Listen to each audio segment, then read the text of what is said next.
Nós saudamos a todos com a paz do Senhor. Hoje nós estamos meditando no capítulo 21 do livro de 1 Reis, do verso 8 ao 16. O tema, falso testemunho.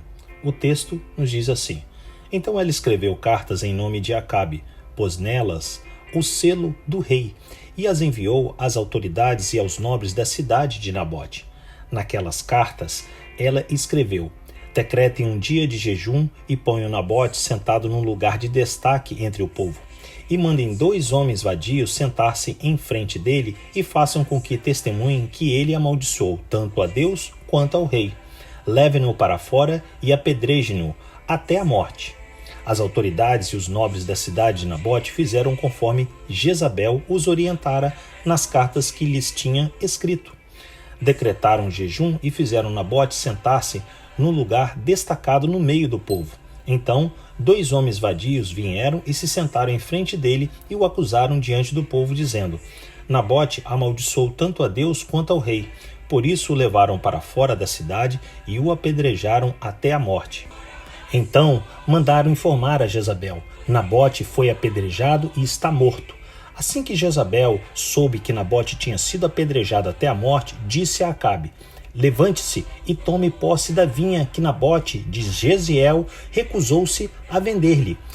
Ele não está mais vivo, está morto. Quando Acabe ouviu que Nabote estava morto, levantou-se e foi tomar posse da vinha.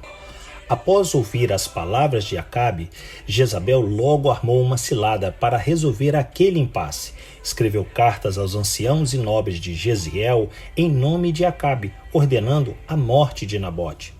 Ela só conseguiu ter êxito em sua trama contra Nabote, um servo de Deus íntegro e sincero, porque os líderes de Jezreel eram corruptos, facilmente subornados e coniventes com o plano dela.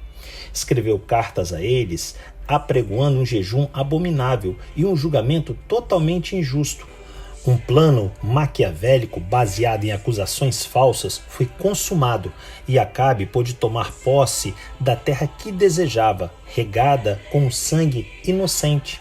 Jezabel nunca se importou ou havia invocado o nome do Senhor.